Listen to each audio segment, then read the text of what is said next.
जय श्री गुरु गौरांग गंधर्वी गिरिधारी राधा ललित माधव जी की जय। रदरमन बिहारी रद विनोद बिहारी रदनयन बिहारी जी की जय।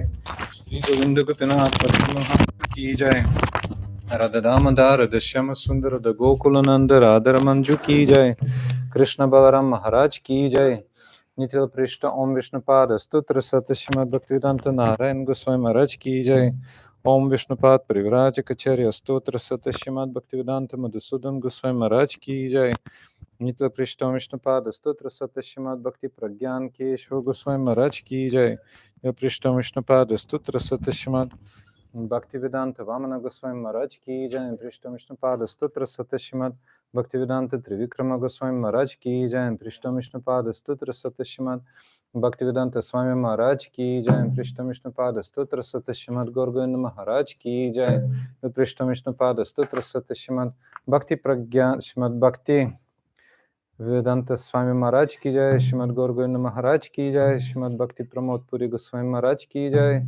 श्रीमद् भक्ति वैभव पुरी गोस्वामी महाराज की जय। श्रीमद् भक्ति राक्षसीधर गोस्वामी महाराज की जय। पृष्ठ विष्णुपाद श्रीमद् भक्ति सिद्धांत सरस्वती ठाकुर शिल प्रभुपाद की जय। परम भागवत शिल गौर किशोर दास जी महाराज की जय।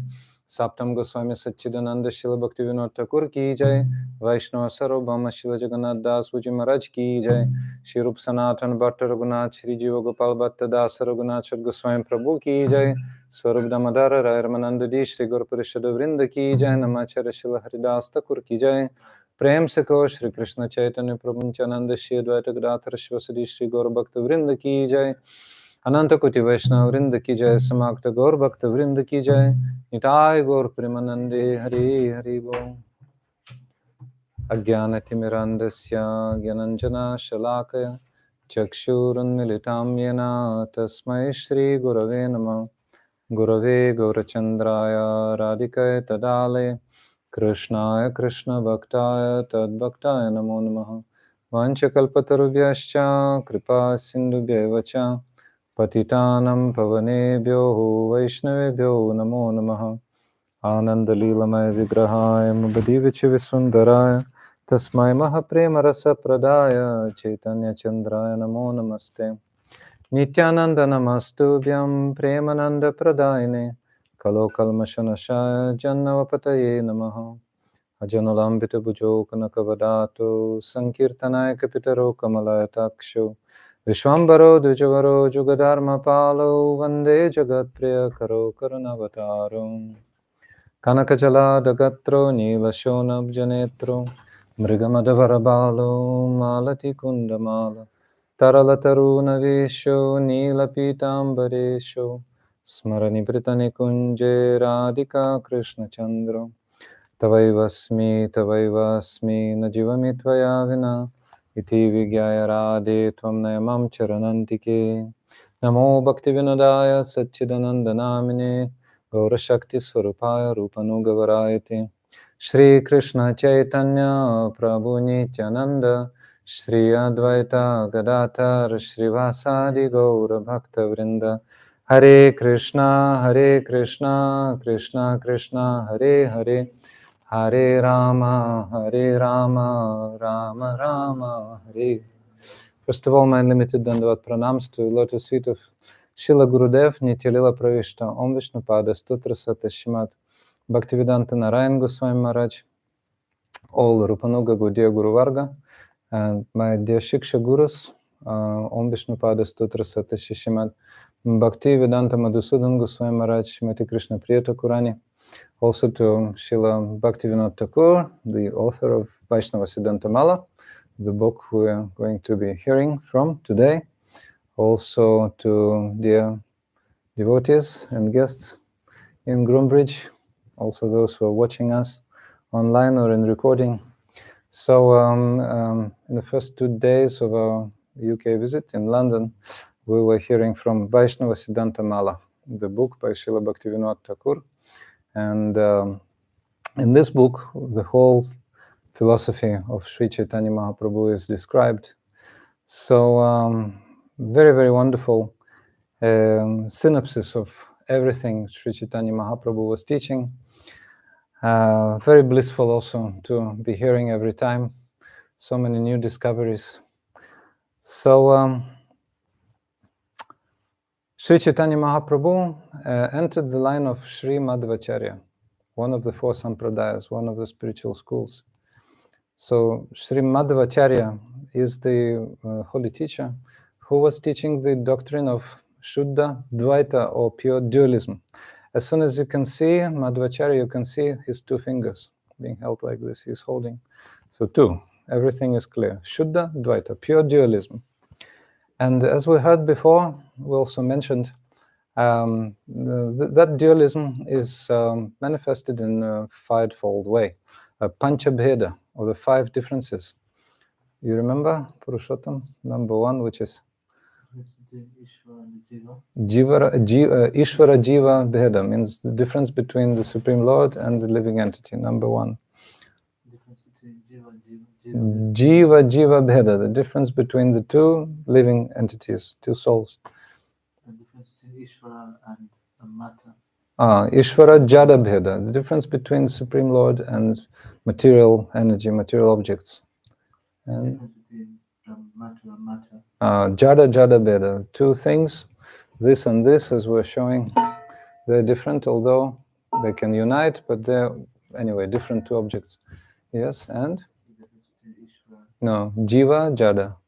Jiva Jada Bheda. So this is Sadhu Maharaj, and this is his ebook. But they're also different, Jiva and the objects of this world. So these five kinds of differences are eternal. They are philosophical differences which unchangeable. They're always different. So when we're here, we're different from Krishna and simultaneously one with him also. That is the doctrine of Sri Chaitanya Mahaprabhu. Simultaneous oneness and difference. Achintya Bheda Bheda Tattva, you must have heard, right?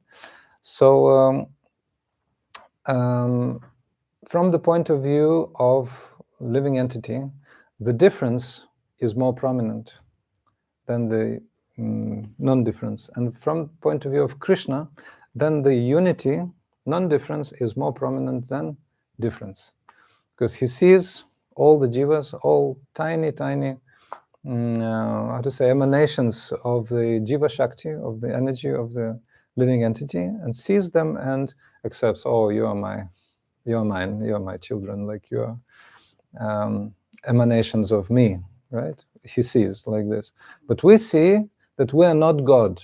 This is the first glance we have to consider. This is our proper vision.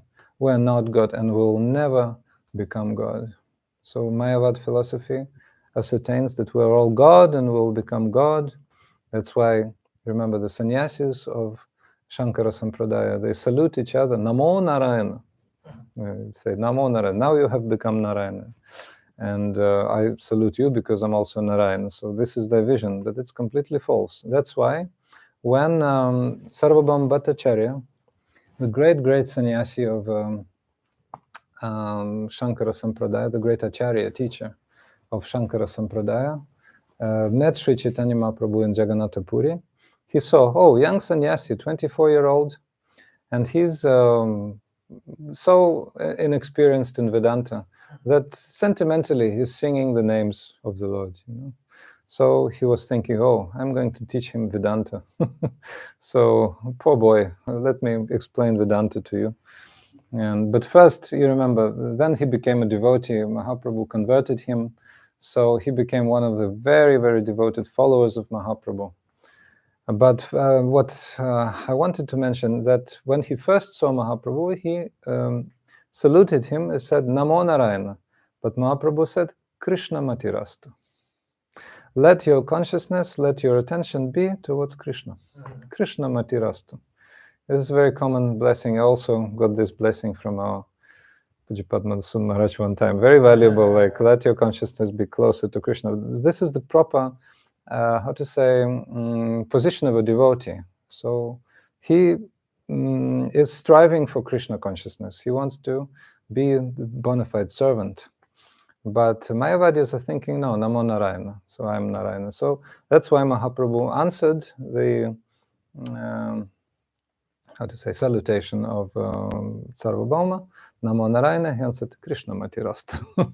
Let your consciousness be closer to Krishna. So yes, so these 5 differences are very, very essential, and how they are interrelated, basically, that's what those 9 points of Madhvacharya, Sri Chaitanya Mahaprabhu had elaborated upon. That's what they're saying. So, Shri Baladev Vidyabhushan, we heard it in London, Shri Baladev Vidyabhushan Prabhu, our great Tattva Acharya of philosophy, he quoted the following verse, wrote the following verse, in which these 9 points are mentioned. Yeah? Srimadva praha vishnum paratamam akilam naya vidyam cha vishvam satyam bhedam cha jivan haricharana dushas taratamyam chitesham moksham vishwangri labham tadamala bhajanam tasya hetum pramanam pratyakshadi trayam chetupatishati hari Krishna Chaitanya Chandra. Okay, so today is a philosophical class, so but it will be very interesting. Don't pay attention on the abundance of Sanskrit. Just if you have any question, don't hesitate, put your hand up, okay? Because there will be many technical things. We really want you to understand everything step by step. It's actually very easy, and I would say captivating, as a good detective novel, let us say. Okay, really, really. So today we're going to discuss the position of the Jiva, the position of the living entity. And 3 points out of 9 will be covered today, and the 3 last, I think maybe even 4 because they're short, and the 2 last ones tomorrow.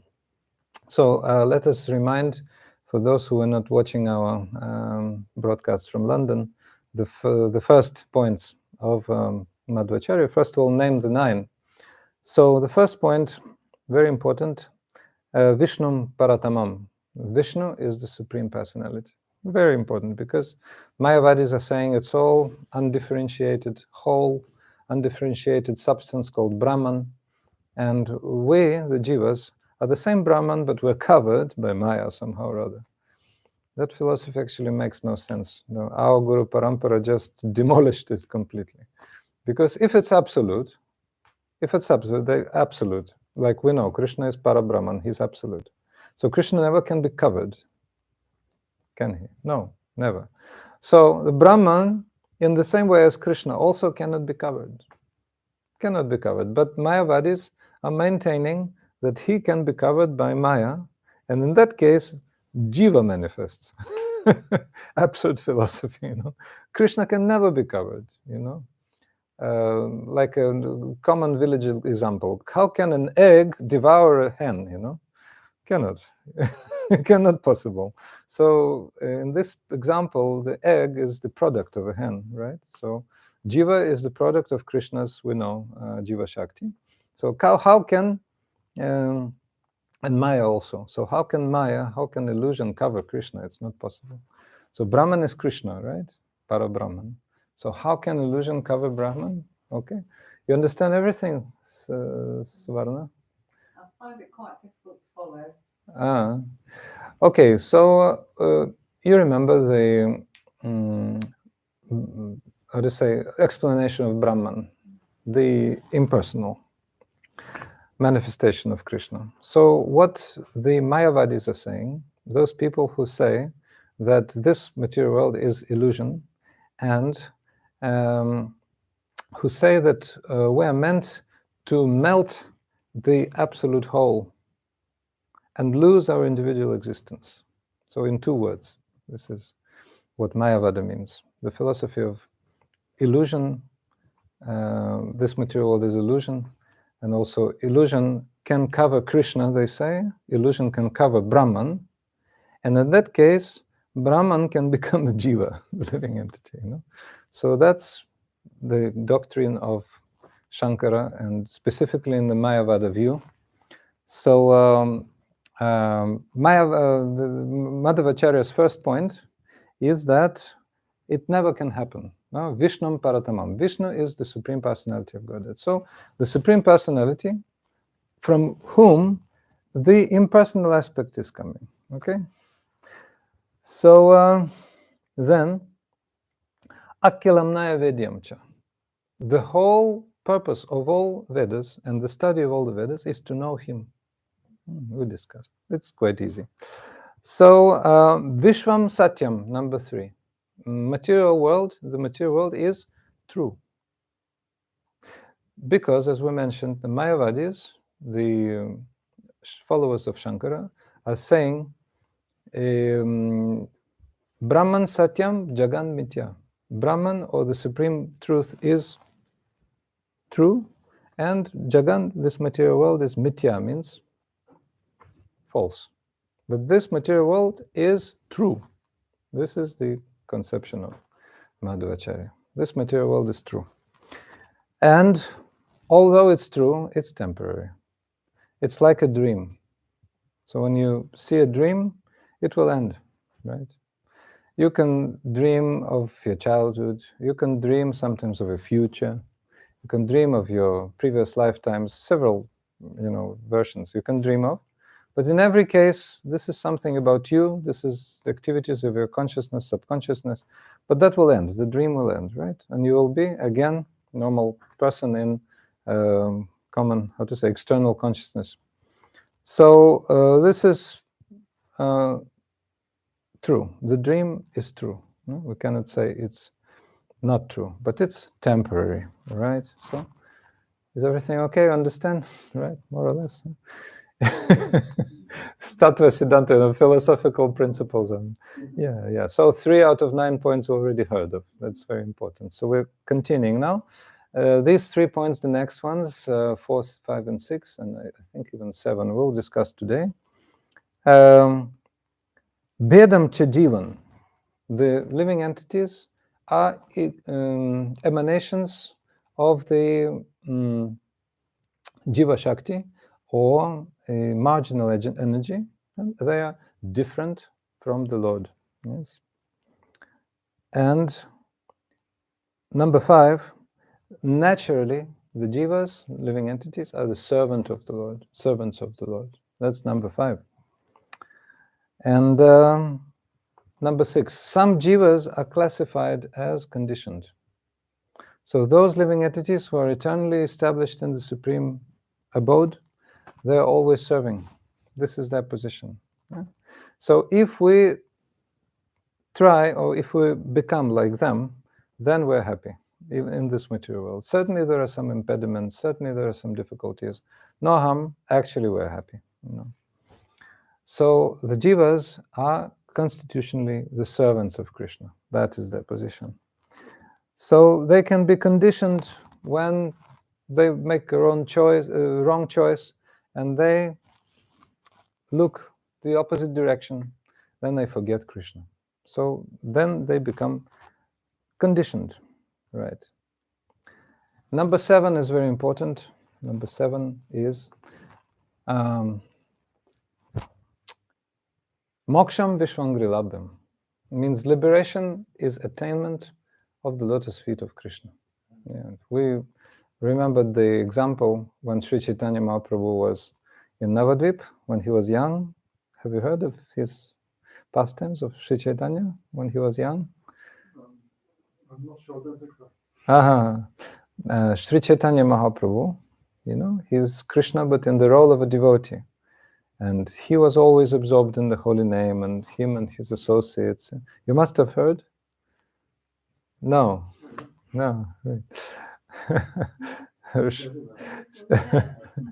Sri Chaitanya Mahaprabhu is a very, very special manifestation of Krishna. He's called Golden Avatar. So he came in 1486, and he spent in this world 48 years. So 1538 he left. So, but Sri Chaitanya Mahaprabhu is a very, very special incarnation. Why? Because he took the bodily hue and the mood of Radha. Radha and Krishna are eternally one. Supreme Personality and his energy, eternally one. But Sri Chaitanya Mahaprabhu came as Antar Krishna Bahir Gaura. Inside Krishna, outside Gaura. Gaura means golden. So Radharani is golden. You can see above the altar, You can see the three figures.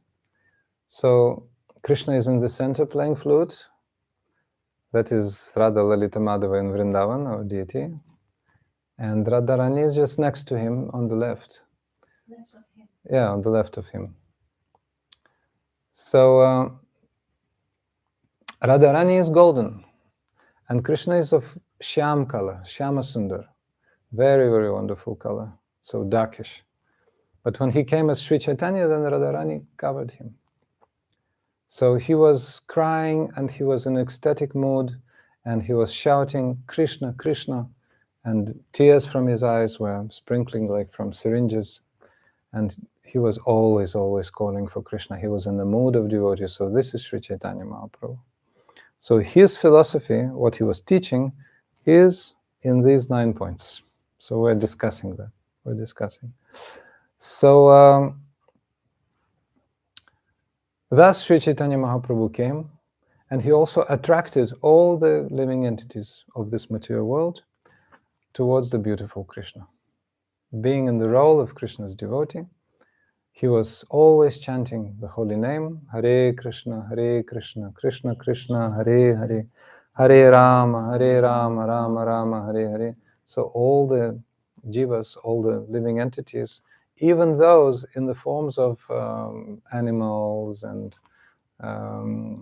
even beasts like elephants and tigers, and they were coming and they were crying and Krishna, Krishna, shouting Krishna, Krishna. When Sri Chaitanya Mahaprabhu was crossing through Jharkhand forest. Now there's one of the states in India, Jharkhand.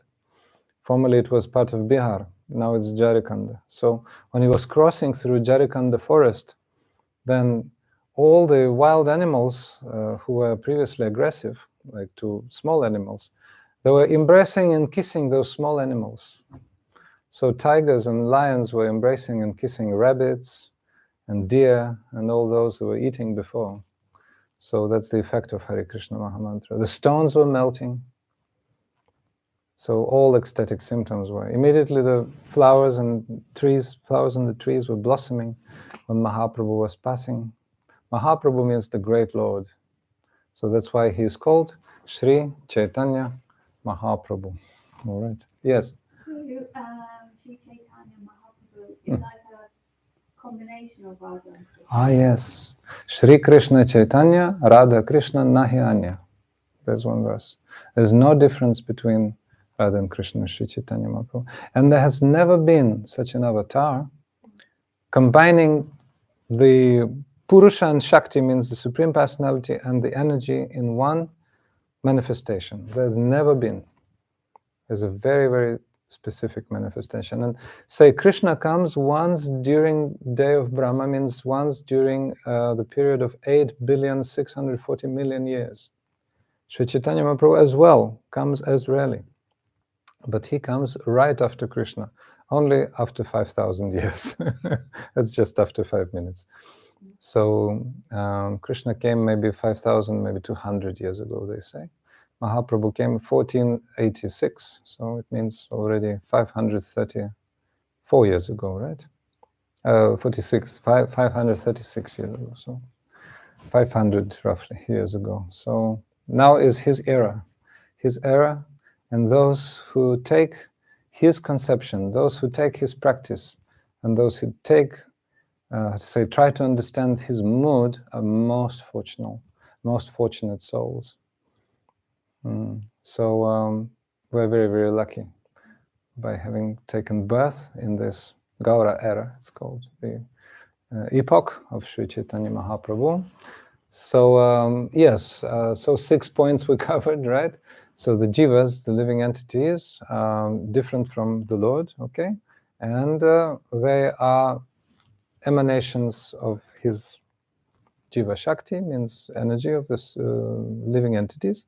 And some of them can be conditioned in this material world, some of them are liberated, eternally liberated there, and can be liberated in the process of bhakti, and can become what is called a sadhana siddha, means achieving perfection in the course of spiritual practice, sadhana, okay? not too many terms. Okay, I'm trying to chew it very, very nicely, and because I was somehow sure that you heard about Mahaprabhu nicely. And anyway, we did some necessary, how to say, explanations, and step by step. Don't feel shy. Raise your hands. We really want you to capture everything and go along very comfortably. So, so number 6. Number 7. I'm sorry. Number 7. Moksha Meshwangrilabhyam. Liberation means attainment of Lord Vishnu's, Lord Krishna's lotus feet. So when Sri Chaitanya was young, he was in Navadvip up to the age of 24. Later he took sannyas, means level of renounced order of life, and went to Jagannath Puri, and he spent time there, and he went to South India also, and then he returned and spent his last 18 years in Jagannath Puri. So, but while he was in Navadvip, he was positioning as a scholar, as a logician, the knower of verbal roots, knower of grammar. He was completely unbeaten in logical debate. So his friends who were studying in the same school with him, they were afraid of him because he was always challenging everyone. And he was such a phenomenal logician that he could make possible, impossible, impossible, possible. He could make nothing out of everything and everything out of nothing. He could make true out of untruth and vice versa in a moment like this, refuting his own arguments back and forth. So it was quite funny in that sense. So once Gadadhara, his very, very close friend, Gadadhara Pandit, faced him in this, like he noticed him in the street, wanted to cross the street and escape, but it was too late, because everybody knew if Nimai, as his name was, because he was born under the Nim tree, Nimai. If Nimai is approaching, then I have to really find some shelter, or hide, because he will win. He will definitely, make a disgrace out of you, because his sharp logical arguments. So, but then Nimai caught Gadadhara and spotted him and said, "Hey, what is liberation? Tell me, what is liberation?" And Gadadhara said, according to logic, Atyantiki dukkha nivriti iti mukti. Mukti, or liberation, means giving up all sufferings. Yes, all sufferings. This is according to logical explanation. But Mahaprabhu said no. He said no. And he used this argument, yes, from Madhvacharya. He said, Moksham Vishwangrilabhyam. He said, moksha, or liberation, is attainment of Vishnu's lotus feet. So in very devotional mood, he presented. So Gadadhara had nothing to say. That was the end of it. Gadadhara again lost. But Mahaprabhu, you see, hidingly, he was acting as a devotee. So anyway, this number 7, Vishnu, how to say, goal of liberation is achieving the lotus feet of Vishnu. So if you're not suffering, it doesn't mean you're liberated, because you still haven't attained that connection with Vishnu. Yeah. So once you attain that connection with the Ambivert, that's the liberation.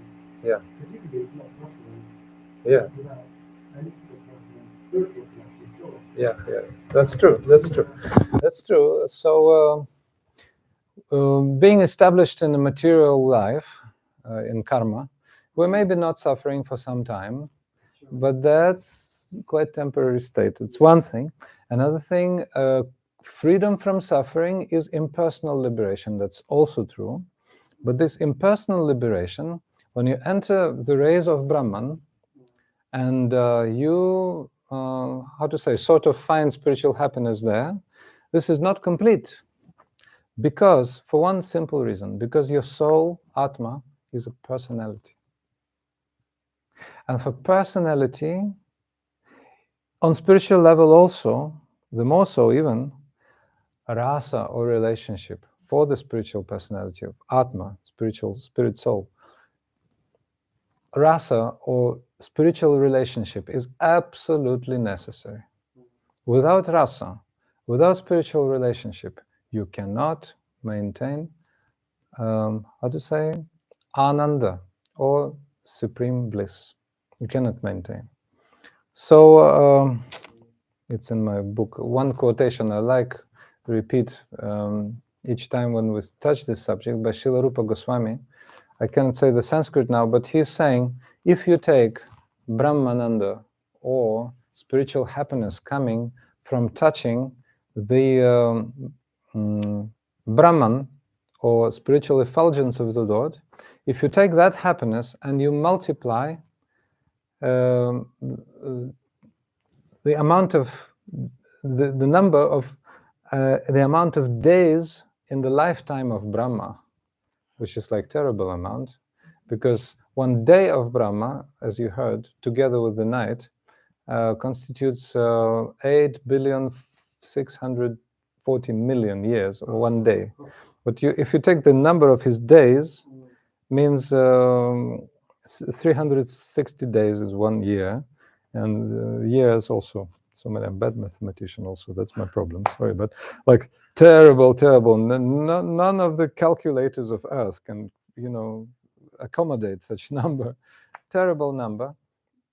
Even then, it cannot become even a speck of dust on the lotus feet of, what's that called? Bliss, rasa, of relationship with Krishna. So Brahmananda cannot equal to Rasananda, the bliss of ecstatic relationship with Krishna. That's Srila Rupa Goswami, because, well, when people often ask this question, actually, because many of them, they are engaged in personal processes. But we can say, okay, we can quote this verse and we can say that in spiritual bliss of Brahmananda, you cannot find rasa. There's no rasa there. Rasa means taste, very deep taste of relationship with Krishna. So this taste is completely unforgettable. And it can be tasted when the living entity has met in her path Rasika Vaishnava, means a pure devotee of the Lord who is, immersed in rasa, in that relationship. Okay, one simple example. All examples we use here are material, but anyway, that's quite graphic. So somebody went to India, right? Your friend. And he came back, as you know, often. Have you been to India? Yeah. Oh, okay, good. But you have been, and someone else. Have you? Oh, very good. So probably you returned back completely different people. Am I right? Like, oh, to some extent. To some extent. Oh, yeah. So anyway, you got many new experiences, let's say. And you can tell others about that. How? You can show photos, you can show video, you can tell, you can smell even, I mean, they can smell your smell, etc. They can taste that wonderful taste that you bring, consciousness has changed, right? Especially if you've been to some spiritual places. So this is a material example. So Rasika Vaishnava, or great devotee, will infuse the taste of relationship with Krishna into your heart in that same way as we can infuse some type of impression into the hearts of our dear ones here in terms of our experiences in India, right? So we can really, they can have some impression, they can taste, they can smell your smell, they can smell your aroma, and they can make some conclusion, oh, that's a wonderful place, Or if you have come through, similarly, if you have come after some exalted association, then it's already spiritual, and people around you that can really smell that, they can feel. But these are material, half material examples, but the essence is the rasa. So that rasa or spiritual relationship is present only within the hearts of Rasika Vaishnava, or that devotee who is experiencing very deep personal relationship with Krishna. So impersonal liberation cannot bring that, because in impersonal liberation the soul is not experiencing any rasa, and rasa is life. So, for example, the sun, right? The sun has rays, and the sun has also the deity. That's Surya. Surya, Surya, Surya Dev, the god of sun god.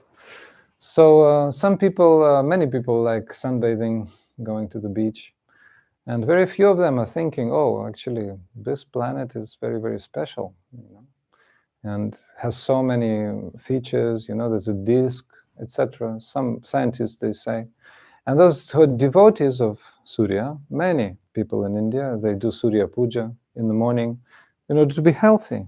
They offer. In Vrindavan also, so many people, in the morning, they offer incense and like the Surya Dev, some water, they do. So as a result, they're very healthy. So they know about the sun much more than those guys on the beach. Is that right? Okay, so, but those in the beach, they can also think about that, because they experience the rays and they experience some heat, so they can really be more inquisitive, and they can really even recognize that the sun is not just a disk, but that's a deity, and establish relationship with that deity. So this is a few examples. These are a few examples which can help. So liberation. This is about liberation. And two last points. What are they? Pure devotional service is the method to attain liberation. Pratyaksha-ditrayam. So the process of abhidaya, of devotional service, is the means to achieve perfection. Then we can achieve perfection. And what is the perfection? Number 9 says,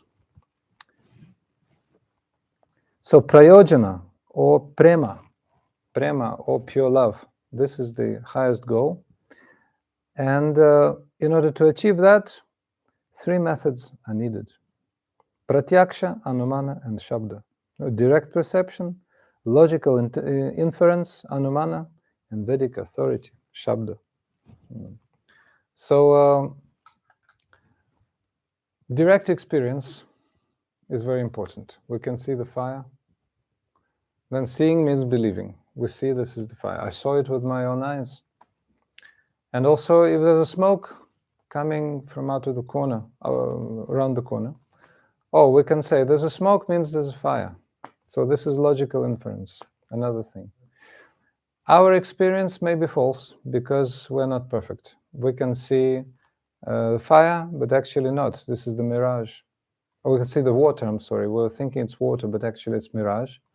Or around the corner, no fire at all, only some smoke, because dry firewood, so only smoke is coming. So these two, pratyaksha and anumana, is direct experience and logical inference, are imperfect. And the perfect one, completely perfect, is the third one, shabda. So shabda is the words of self-realized souls, or the words of the scripture, because they were recorded for us. Before, there were no books, no need of books, because people had very great memory. So disciple was listening from Sri Guru, and that knowledge was immediately in the heart. But now books were recorded, because people lost their memory. If some problem, then immediately we're okay. And this electronic thing, and the eyeglasses, and everything, signs of our imperfection. So 3 methods, 3 main methods. Actually, there are 8 or 9 or 10 in Jaiva Dharma, but the 3 main methods are there. Direct experience, logical inference, and shabda means spiritual word. The word of the scripture, the word of Guru, shabda. So then we can see that this is true. So Guru realized completely what scripture is saying, because that's the spiritual truth. And then Guru knows that by his own experience. So pratyaksha, or direct experience, which comes in the line of shabda, means the word, right? Word, like from above, you know. In Bible also it says about the word, remember.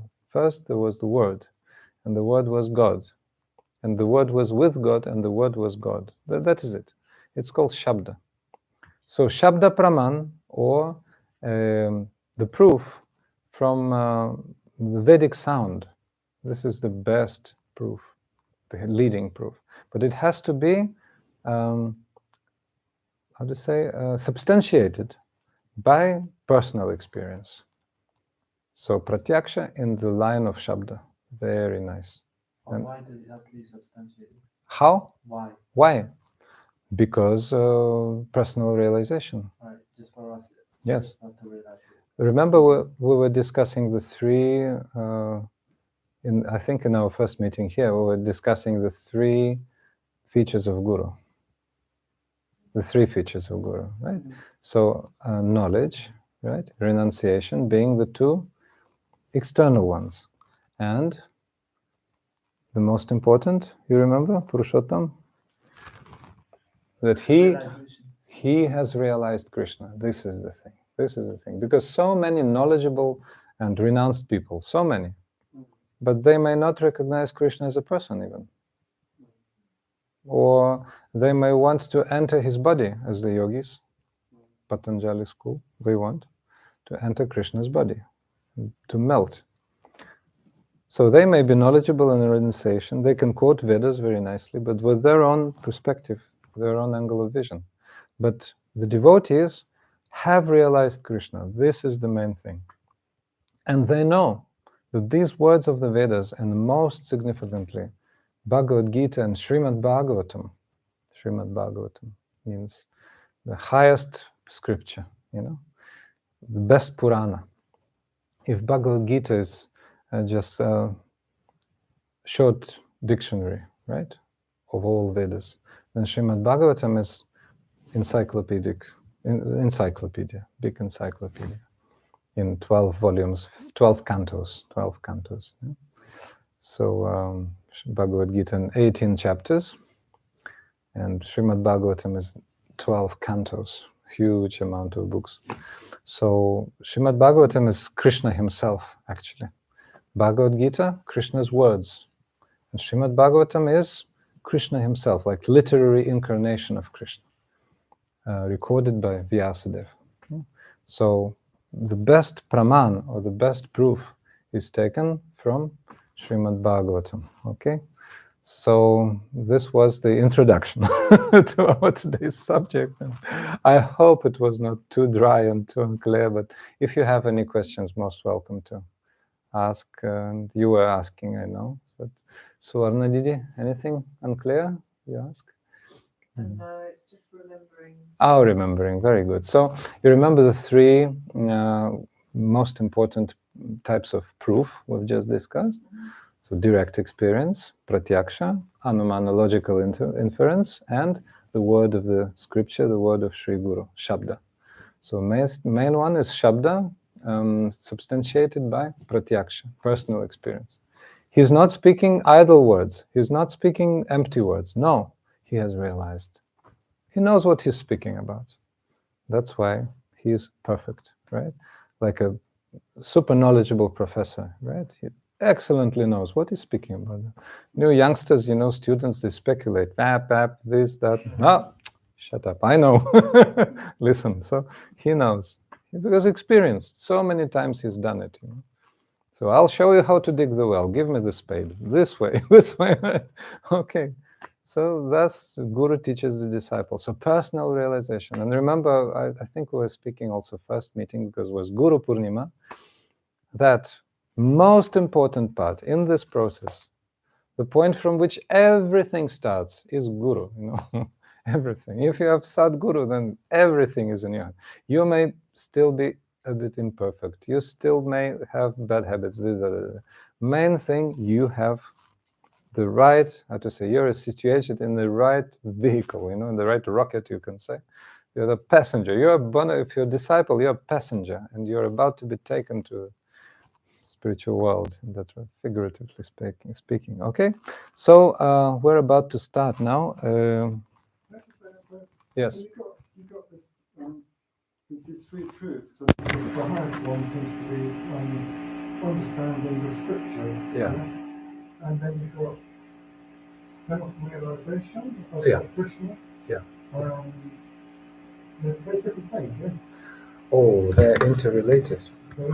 Yeah, absolutely. Because, as we just mentioned, Srimad Bhagavatam is the literary incarnation of Krishna. And there are two Bhagavats. Book Bhagavata, Granta Bhagavata, and person Bhagavata, Bhakta Bhagavata. Granta Bhagavata, Bhakta Bhagavata means the book Bhagavata and devotee Bhagavata. So this is the same, but you have to hear the first one from the second one. You have to hear book Bhagavatam from devotee Bhagavatam. Then the process is just amazing. It can take you to Goloka in a few days. One can't understand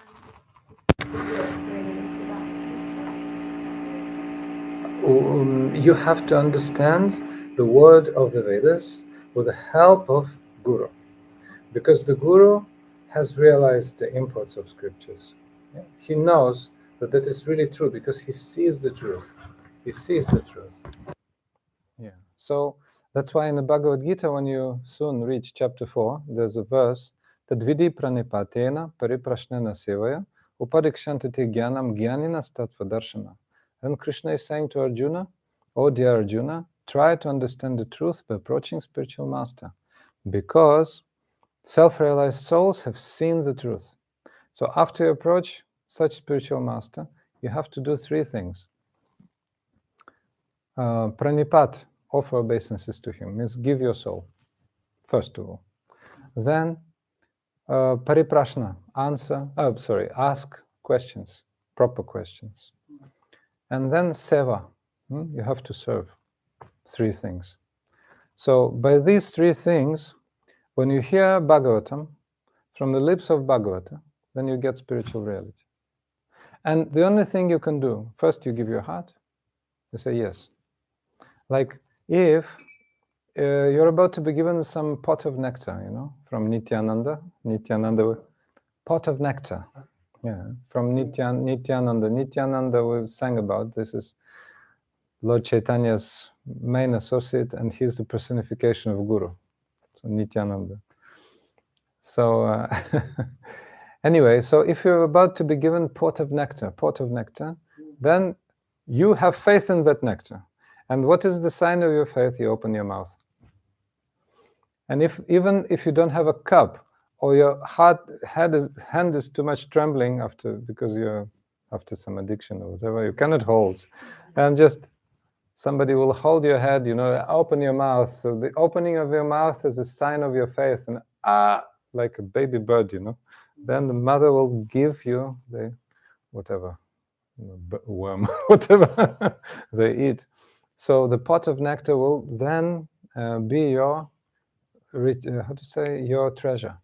You'll accept it. But first you have to open your heart. You have to trust. Trust. Because the baby bird trusts the mother, absolutely. That's instinct. Like this. Put, give, otherwise cannot live. Right. So in that same way, the devotee, who finds Sri Guru. So pranipat, and then pariprashna, ask questions. How can I serve? What can I do next? That's the first question of disciple. And then seva, serve. If you are given some program, do this, do that. Okay, print book, then distribute, then give class, then do something. Then 1, 2, 3 follows. Very easy, very simple. So not adding anything, because very precarious situation here in the material world, very dangerous. You're drowning basically, and somebody from a boat is giving you a life buoy. So the only rule is hold, and try to keep your mouth out of water so that you can breathe, and then come, give hand and come. Very simple action. Hold, give hand, come on board. This is. So if you're on board, then okay, be good passenger. Don't look here and there, don't make nonsense, don't shout, don't dance, otherwise the boat will be problematic. So sit, then you will be. Guru is the helmsman, Shri Guru Kandari, Guru is the helmsman, and the team of the rowers is the Sankirtana group, those who are chanting the holy name. Sankirtana, there's a song, the Harinama Nauka Dhari, Shri Guru Kandari, Shri Guru Kandari. The holy name is the boat, and Guru is the captain. Yeah, so we have to just become passengers and be nice boys and girls, right? Don't sit nicely and chant, and row also will help you to learn how to row, right? And then the boat will go. Also, don't forget to get the anchor out, because there's one story, one wedding procession was, they were rowing all night, singing, dancing. They had to reach the wedding spot by the morning. They forgot to extract the anchor, and they were sitting in the same position. They were still. What does the anchor symbolize? Material attachments, disobedience to Guru, what's that, Kutinati, diplomatic behavior, insincerity, cheating, all those things. So just be like young boys, like Asimpra works in school, so he knows what is the best age of children. Don't be like them. Yeah, thank you. Okay, so best age is when they're like up to naivety, nice, open-hearted, sincere, like those baby buds give, and when they design their own means, that's problematic. Okay, so these 9 points, and we are about to discuss about the position of living entity, which is very interesting, captivating subject. So we're going to point 5. One moment. Is it? So did you just say all of them in a summary just now? Yes, this is what we're discussing in London, basically. And I just named the 9 of them. So this is what Sri Chaitanya Mahaprabhu's conception is standing upon. And this book by Srila Bhaktivinoda Thakur, Vaisnava-siddhanta-mala, contains of questions and answers, like philosophical questions, answers, hypothetical person who is interested is asking these questions. So number 5, difference between these differences we've mentioned are real, specifically between the living entity and the Lord. Question: since both Bhagavan, means God, and the Jivas, living entities, are described as being conscious, Chaitanya, is the difference between them imaginary? No? Answer: no. The difference is not imaginary. So impersonalistic schools are thinking that no difference between God and soul, no difference. No, the difference is full, complete. Now let's listen what kind of difference. Bhagavan's consciousness is unlimited and all-pervading, Vibhu Chaitanya, while the Jiva's consciousness is infinitesimal and localized, Anu Chaitanya. Like full fire and a little spark. A little spark is localized somewhere in the corner and may, what's the what's that? Simmer. Not, yeah. That may what to say, glimmer, for some time. Glimmering. Not completely burning, but glimmering somewhere in the corner. So if you put thin paper, what will happen? Fire will come, right? So this is the potential of every soul. Every soul can achieve perfection and also can burn as fire, right? And associate with the big fire, which is God, Bhagavan.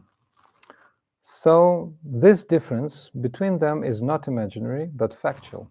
So we will never become God. We'll never become God. We will accept godly nature, means spiritual body, and we will associate with him in a very wonderful way. And that association will be filled with rasa, or captivatingly attractive, whatever my English allows, relationship with him. So this is called rasa.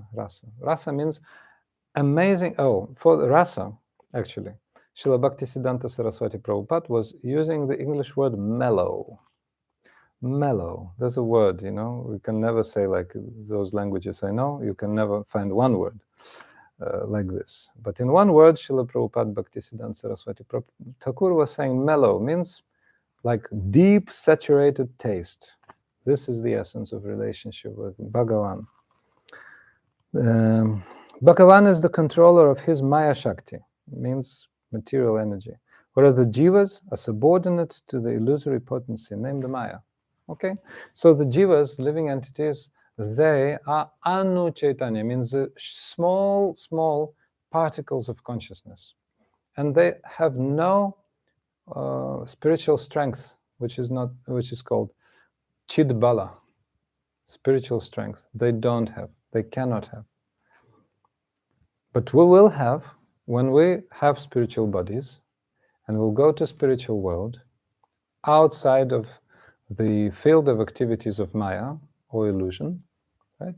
You must have heard of the 3 gunas, 3 modes of nature. Goodness, passion, and ignorance. It's goodness, passion, and ignorance. So these 3 are ruling in the material world. But when we are close to the realization of our spiritual bodies, and certainly when we completely realize them, then we're out of the scope of activities of these modes. We're nirguna then, nirguna. So outside of the world of 3 gunas, or 3 modes, or 3, you can say, qualities. So we become nirguna. So the next one, how many types of differences there are? Well, we mentioned them, in the beginning. Difference between the Lord and the living entity, between the 2 living entities, between matter, material objects, and living entities, but 2 elements of matter, and between the Lord and the matter. 5. But also there are 2. Actually, we discussed this chapter in London, but we have to repeat. It's very important. Functional and philosophical. Functional difference, or vyavaharika, is when 2 objects are coming from the same source, but their function is different. So again, this stick and this gong, they're coming from the same source, from the earth element. Yeah. One is made of wood, one is made of metal, but there is difference, but only functional. One can make sound, one can burn, this cannot burn, this, etc. So they're coming from one source. And the other type of difference is philosophical, tattvik. So the difference between God and the living entity is philosophical. Although they're both spiritual, these elements, Supreme Personality and the living entity, in principle, the difference between them is tattvika, means philosophical. The reason is that we'll never become God. We cannot become God. This is the very, very important point in Vaishnava philosophy and the doctrine of Sri Chaitanya also. So all the impersonalistic schools are saying, well, we'll become God, Namo Narayana. We'll say we'll never become God. There's a differentiation, always. And these differences are eternal. Tattvika difference.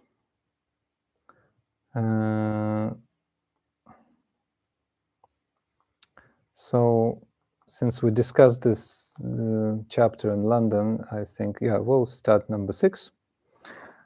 The essence of the soul is that the soul is eternally the servant of Srihari, Krishna.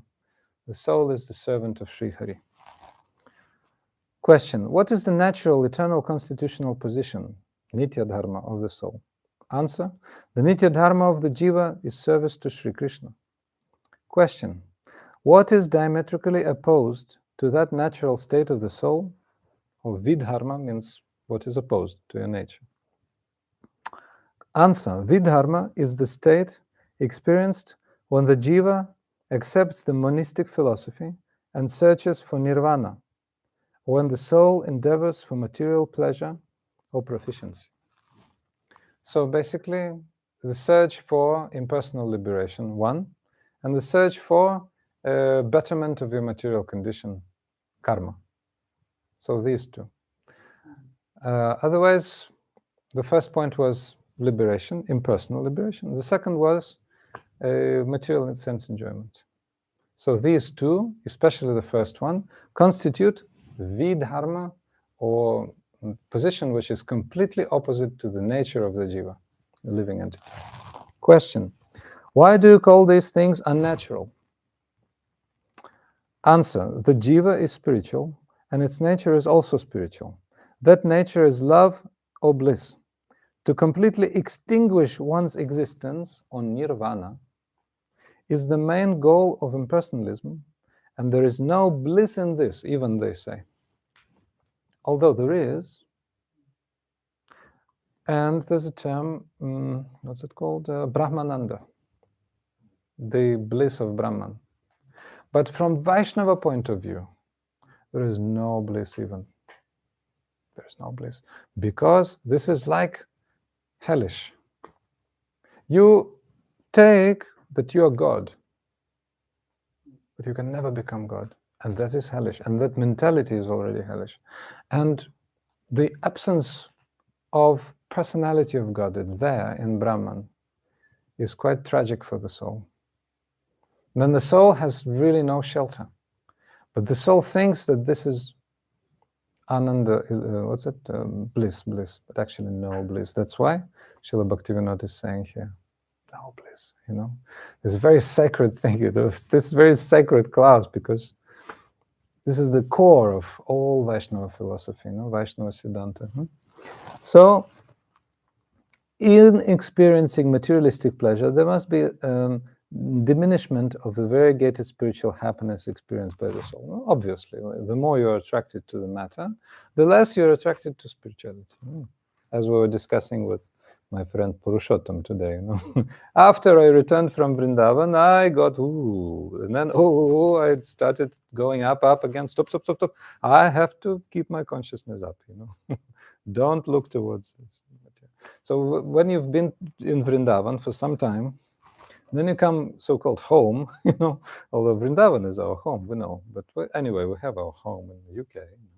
We come here and we come back to our old ways, and then Maya starts, dear one, come here, and you become captured, and then she takes you to her on her lap and, oh baby, good one, so you become lost. So, to survive in the materialistic world can be such a struggle. Yes. It's no wonder that people forget. Yes. Yes. Yes. That's why we have to learn how to be spiritually strong. This process will make you spiritually strong. And then Purushottam told me that, I started, wait, holding to the rope of Shri Guru's instructions, because Shri Guru is giving you a rope and you're sitting in the bucket, and Shri Guru is taking you up, like in India you can see those old wells, so he's taking you up, and you have to become good passenger again. Don't look here and there, don't try to go mushrooming on the surface of don't go.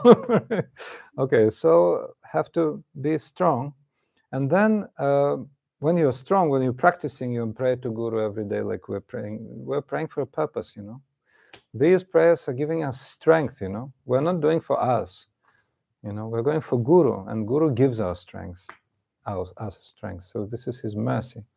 So, yes, then Chit Bala, spiritual strength, will come. And yes, so diminishment, what I'm saying, because here he's Srila Bhaktivinoda is saying the diminishment of the variegated spiritual happiness. So in Vrindavan we heard some discourses about Krishna, narrations. Hari Katha, it's called Hari Katha or Krishna Katha. And we came here and know discourses, maybe some recordings, all the discourses are, how to make yourself happy in this world, everybody's concerned about that. Some devotee is very good, then you can, like once a week, you can meet and keep yourself up very nicely. But if you neglect, then immediately Maya Devi, oh, come my boy, you see. And the second one, impersonalism gives you even worse result. You become attracted to what is completely detrimental to the happiness of the soul. That is impersonal liberation. Impersonalism is even more dangerous than material sense enjoyment. Yeah. That's why Srila Raghunath Das Goswami in Manashiksha is saying, Katha Mukti Vyagriyana Shrinu Kila Sarvatma Gilani. Don't listen the narrations about impersonal liberation, because that liberation, impersonal liberation, is like a tigress, and the tigress will just devour your soul. That's what will happen. Will devour your soul. After your soul is devoured, the soul is like a seed, okay? So a tendency to serve Krishna is like the seed. So when a seed has been devoured by a tigress, then the seed becomes what? Cooked within the stomach. And when the seed is cooked, then cannot grow anymore. Cannot grow. So that's so dangerous. Then your bhakti tendency may just die, or can be like very seriously damaged, let's say. Never die, but very, very seriously damaged. That's why nashrino, don't hear. So better, go drinking or doing nonsense than hearing this impersonal katha. Very, very dangerous. Very dangerous. So you say it doesn't give any peace?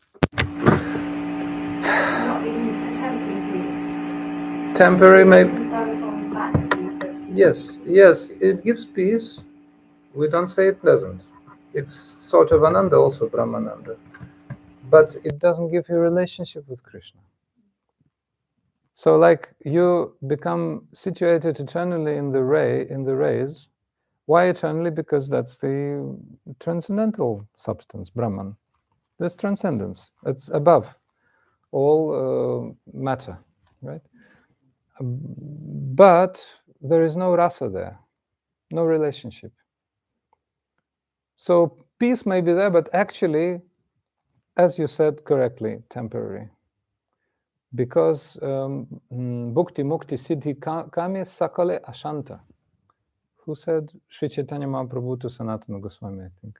Bhukti mukti siddhi kami sakale ashanta. Ashanta means having no peace. And only devotees are having peace because they are rightly situated. They are established in their eternal relationship. And when you're established in your eternal relationship, then you're really happy. Then you don't want to go and meditate on some impersonal thing. Although it's spiritual. So Maharaj, don't you cease to be at that point, but then you can't experience anything? They have a conception of cessation of experience, of existence. I'm sorry. It was also mentioned. The conception of cessation of experience is there, but it's not possible to stop your existence. It's not possible just by the rules of the game. It's not possible. But they have that conception. That's why this category of spirituality is called anitya dharma, means non-permanent religion. Even if you achieve perfection on this path, it's not permanent, although it seems to be eternal, because the atmosphere there is eternal, it's spiritual. But the soul, although it's like eternity, will never be peaceful. I'll never be really realized, because there's no rasa, no relationship. Like empty, maybe an emptiness. Yes. And then the soul wants Yes. to like love and serve. Yes. So then where is the fulfillment in the emptiness? Oh, that's a rhetorical question. Where is the fulfillment in the emptiness? True. That's why Buddhism and Shankaracharya's doctrine, which is called Advaita, Vedanta, Advaita, these paths belong to this anitya dharma category, or non-permanent religion. Non-permanent religion. Advaita Siddhi. Or in Javadharma, three common features are mentioned between Vaishnavism and Advaita Siddhi, or impersonal liberation of the Shankarites. The three features, what are they? That all living entities are completely distinct from matter. That's true. That the cessation, that the liberation means cessation of all connections with matter. That's also true. And another point. Anyway, these 2 points we remembered. They're common. But there is no talks of rasa, because there are no talks of differentiation. They don't differentiate between the Lord and the living entity, two living entities, matter and a living entity, two pieces of matter, the Lord and matter. Everything is one, they're saying.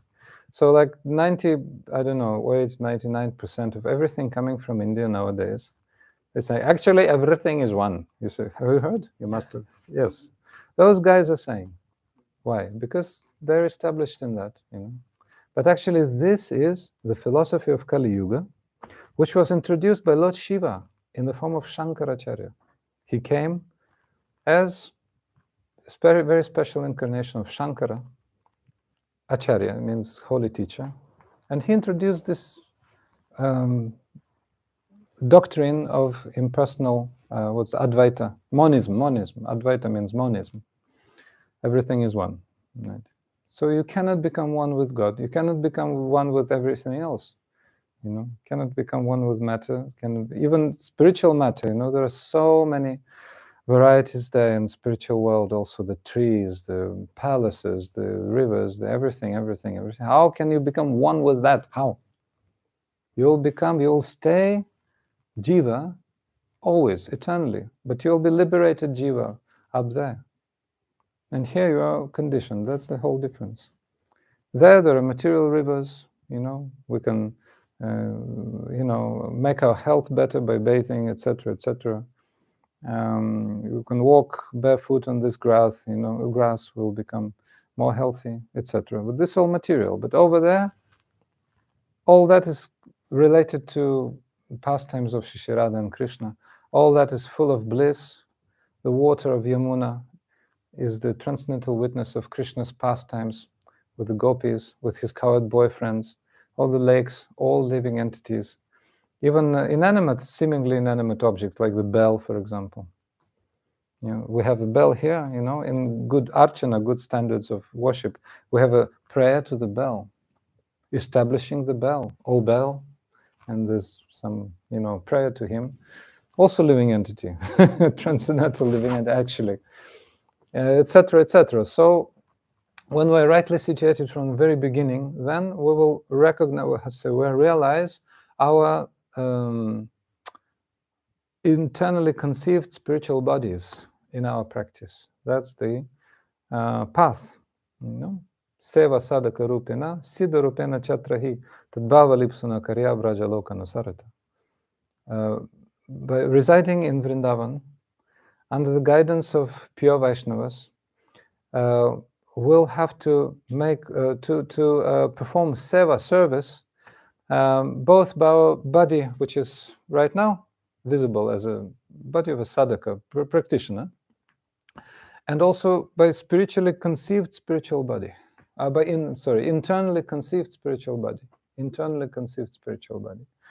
So we'll be able to serve Krishna in this body, which we are either trying to or already have spiritually conceived. And then conceive in our hearts. So in these internally conceived bodies, we will be serving Krishna. Then we'll always be remembering his pastimes. So our Goswamis were practicing like this. Rupa Goswami, Sanatana Goswami. What's that? Krishna smaram janam chasya Krishna smaram janam chasya preshta nija samihitam tat katha taschaso Kuryadvasa vraje sada. By constantly remembering the pastimes of Krishna with a certain associate in whose mood we're especially interested, in whose footsteps we're trying to follow our best. And we're always hearing the pastimes, the narrations of transcendental relationship of that particular devotee, perfected devotee, with Krishna in spiritual world. And always living in Vrindavan. That is our practice. That is our practice. Yes.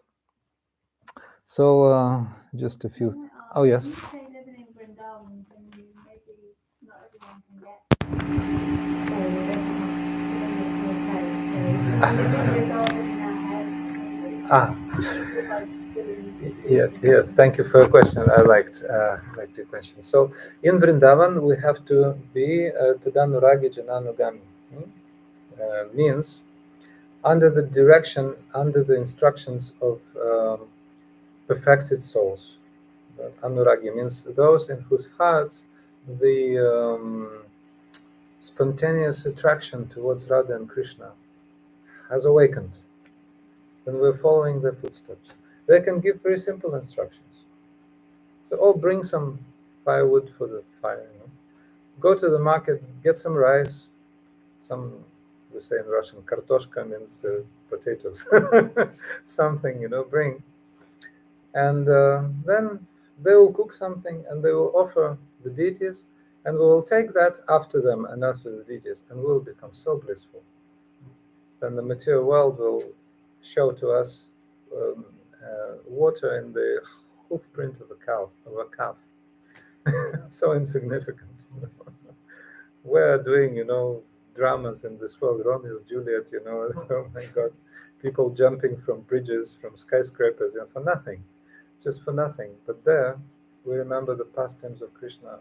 By taking prasad, means the remnants, prasad may be food, or prasad in the form of narrations, of stories, Harikatha about Shri Radha and Krishna.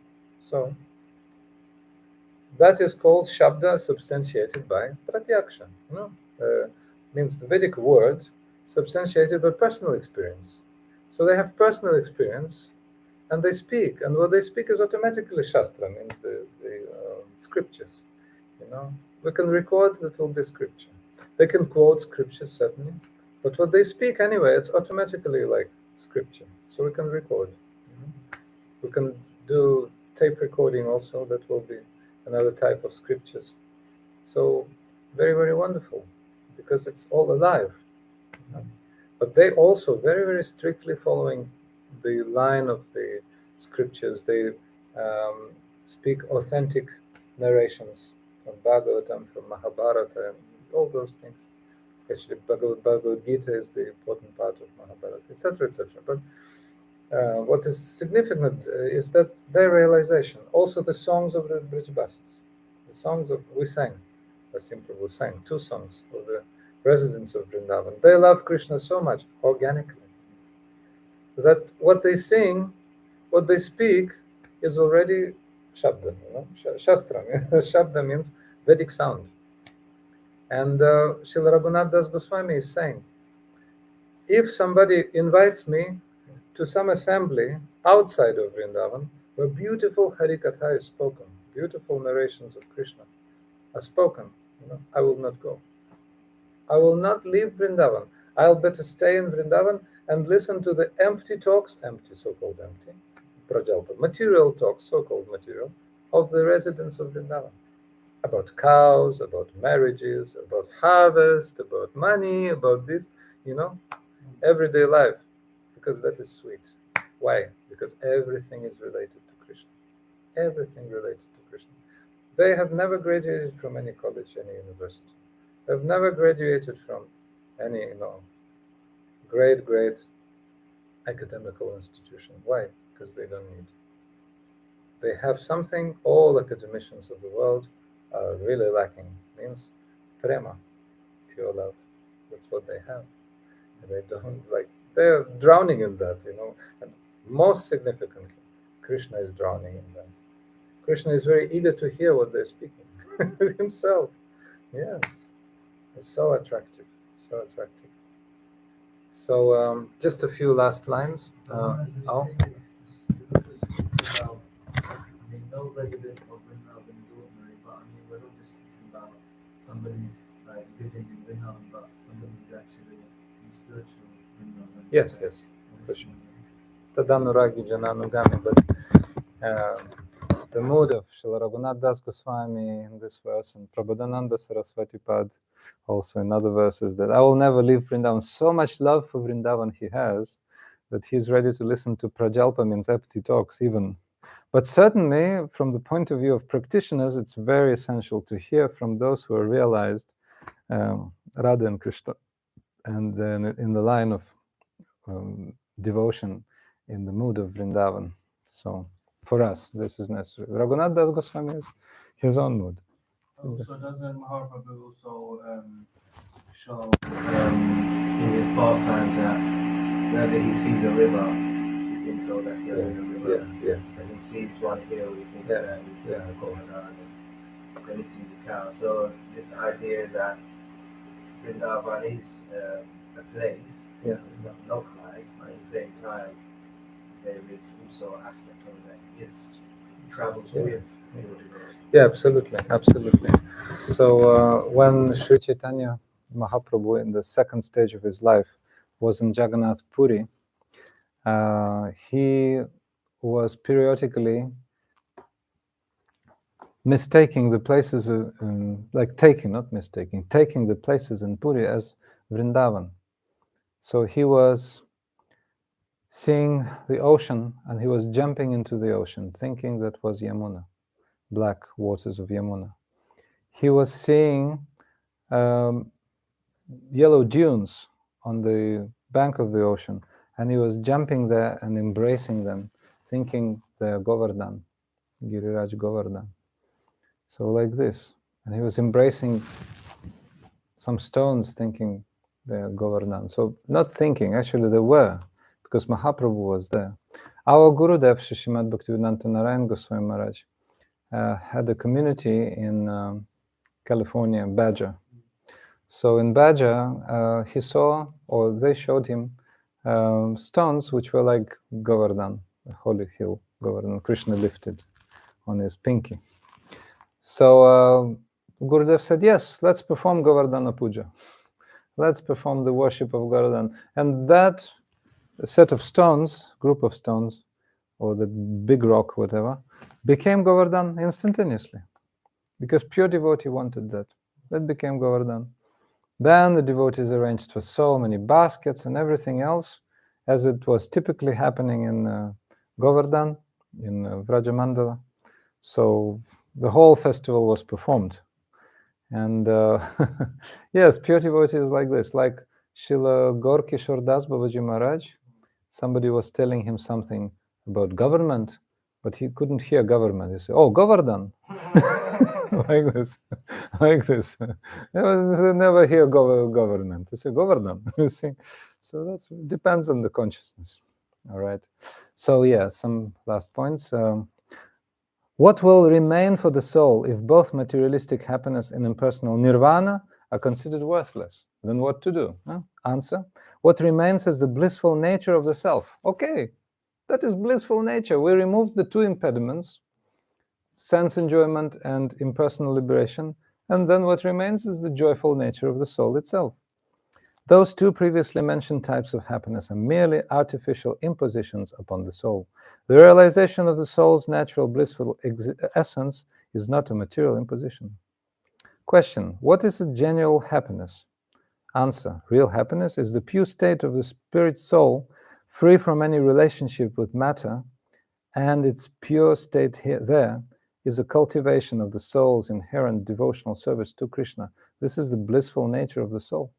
Okay, so this is the end of chapter 6, and tomorrow 7, 8, 9, 10 we have.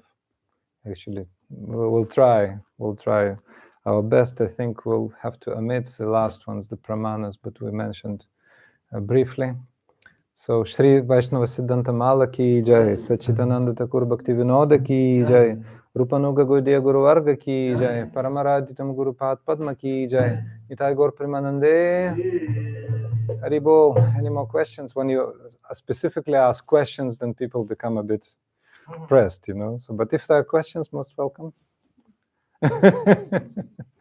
Questions are good when they're spontaneous and they're hot. That's why I always raise your hand, spontaneous. You have more? No? Okay. All right. Swarnalata? No? Everything's clear? You can think, ask. I wouldn't say everything's clear, but it's clear when you're talking. But when I try and remember it, or remember the words, or how to explain it, it's difficult. Oh, then you should just pick up Vaisnava-siddhanta-mala. Have you got it? No.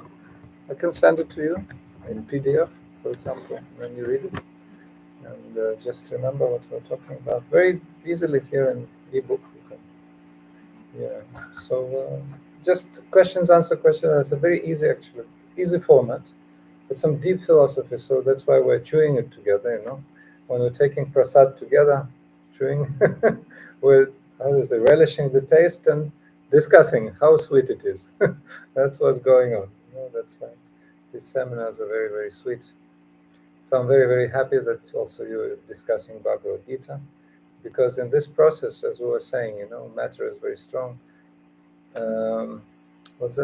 Regularity is the mother of success.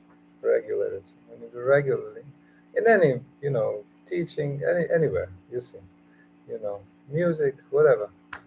So this is not a material engagement, and also under guidance. Very deep under guidance. We're remembering Srila Gurudev when you came that first evening, and I was remembering also how Srila Gurudev collected all us. I come from Lithuania, so 7 devotees from Lithuania came to Moscow. Gurudev came for the first time. I saw him before in India, but anyway, we came to Moscow, and then we came 7 Lithuanians to the morning darshan. I'll never forget Gurudev's figure. He was sitting cross-legged like this. He had no glasses. He normally has glasses, but he has no glasses. And he was always with japamala, with the beads, the white bead bag. And his figure, when you see the figure of your Guru, there's one prayer, morning prayer, from Dhyana Chandra Goswami Sarchana Padati, meditation of Sri Guru.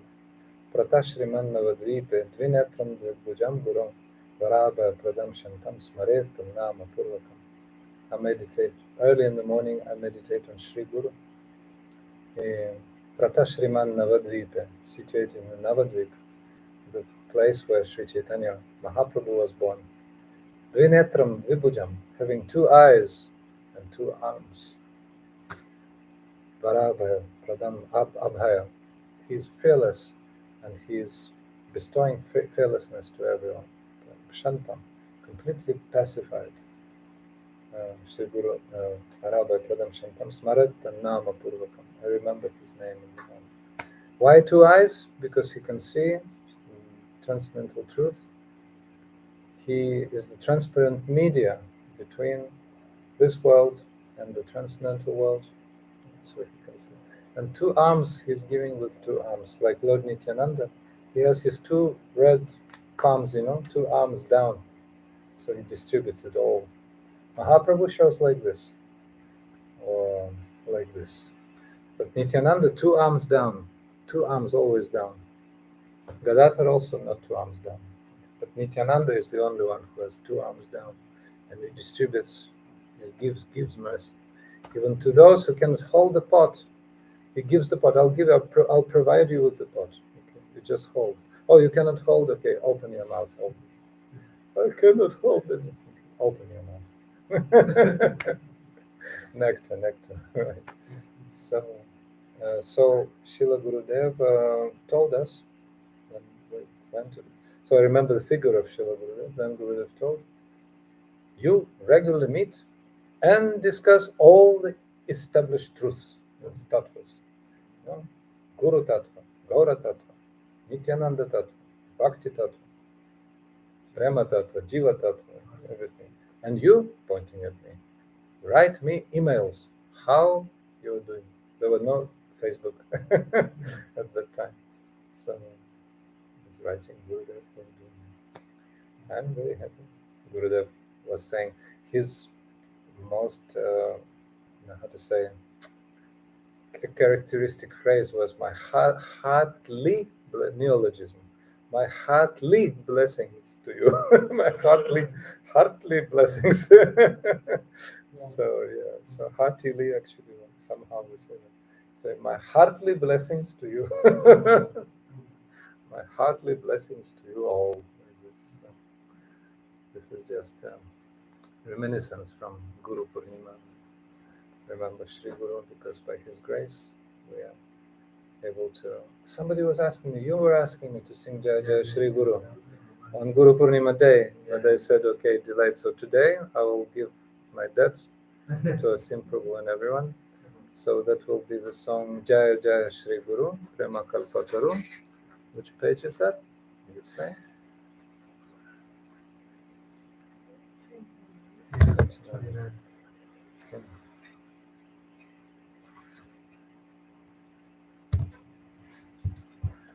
I have my electronic thing without pages.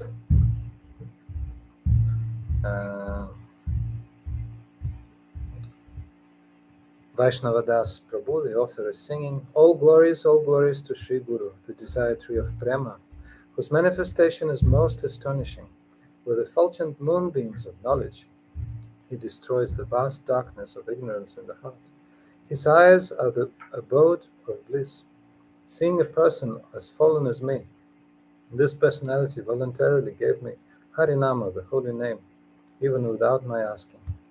I am wicked and helpless, and my mind is constantly absorbed in mundane matters. I do not possess even the one iota of devotional merit. Yet he still instructs me about Sri Vrindavan and the treasure of bhajan of divine couple. Showering the world with the pure nectar of Gaura Prema means Sri Chaitanya Mahaprabhu's love. Sri Guru fulfills everyone's hopes. Having not developed rati means attraction for his lotus feet, this Vaishnava-Das weeps. Jaya Jaya Shri Guru Prema Kalpataru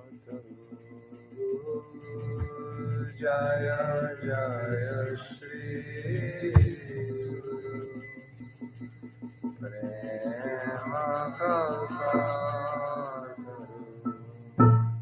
Jaya Jaya Shri Guru Prema Kalpataru Jaya Jaya Shri Guru Prema Kalpataru Adbhuta Jakaparakasha Adbhuta Jakaparakasha Adbhuta Jakaparakasha Adbhuta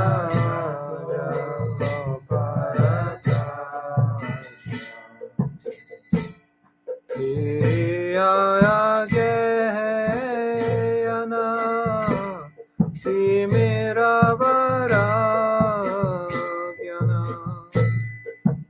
Iyaya Geyana Timira Varagyana Suchandra Kirane Karuna Suchandra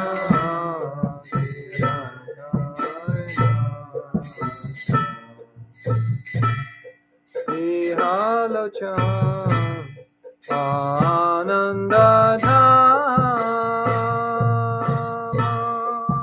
Ihalochan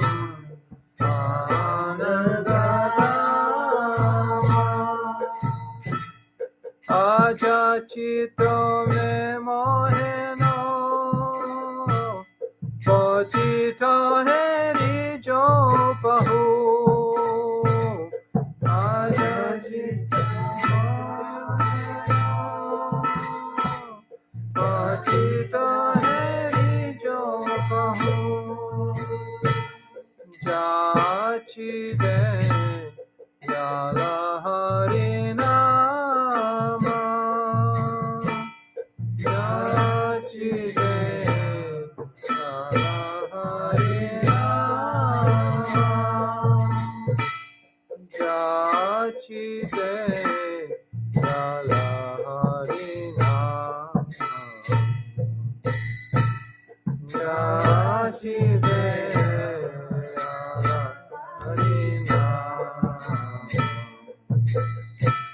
Jaya Jaya Shri Guru Prema Kalpataru Jaya Jaya Shri Guru Prema Kalpataru Adbhuta Yato Parakasha Adbhuta Yato Parakasha Suramati Agati Sagataya Sate Mati Suramati Agati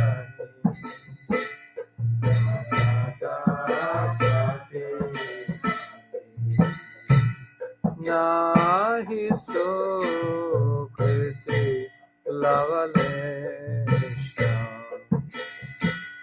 Nahi Sukriti Lavalesha Shri Vrindavana Jugala Bhajana Dhana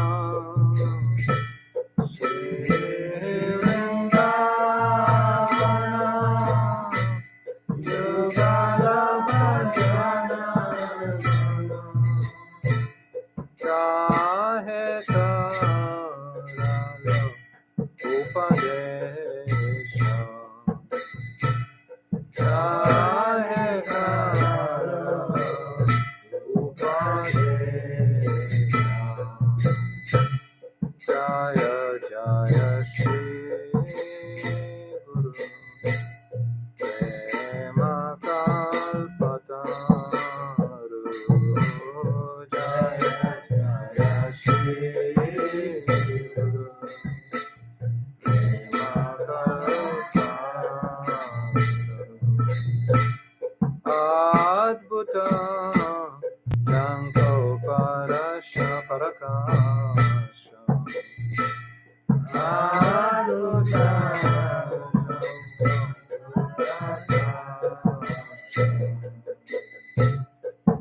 Niramala Gaura Prema Rasa Sinchane Niramala Gaura Prema Rasa Sinchane Oralo Jaga Janaya Oralo Jaga Janaya Socharanam Bhuje Rati nahi hoyalo Socharanam Bhuje Rati nahi hoyalo Royata Vaisnava-siddhanta Royata Vaisnava-siddhanta Royata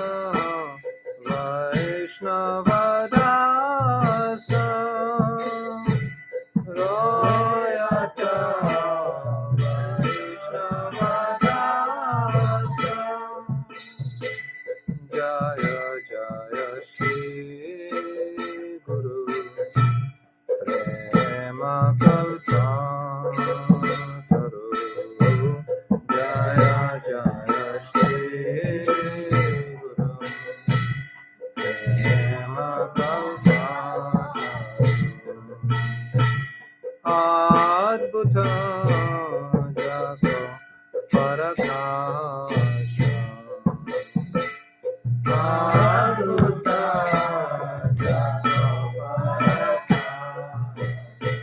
Jaya Gurudeva Jaya Gurudeva Gurudeva Jaya Gurudeva Jaya Gurudeva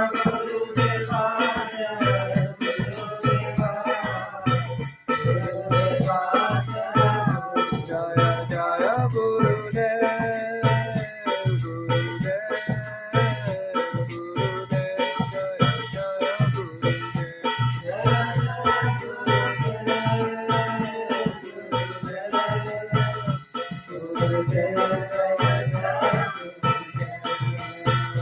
Hare Krishna, Hare Krishna, Krishna Krishna, Hare Hare, Hare Krishna, Hare Krishna, Krishna Krishna,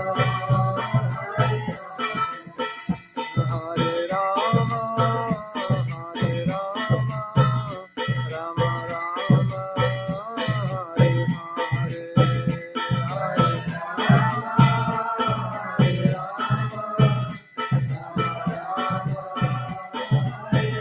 Jai Gaura Hari Bo, Hari Bo, Hari Bo, Nitai Gaura Hari Bo, Nitai Gaura Hari Bo, Hari Bo, Nitai Gaura Hari Bo, Hari Bo, Hari Bo, Nitai Gaura Hari Bo, Nitai Gaura Hari Bo, Hari Bo, Hari Bo, Nitai Gaura Nitai Gaur Premanande, Nitai Gaur Premanande.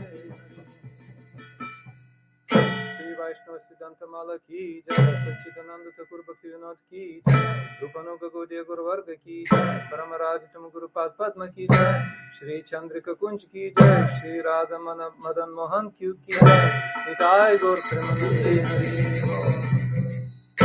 Thank you very much. So now what? Arati or Prasad? Both. Okay, very good. So our next program tomorrow, and our broadcast is also tomorrow. We'll announce at the same time.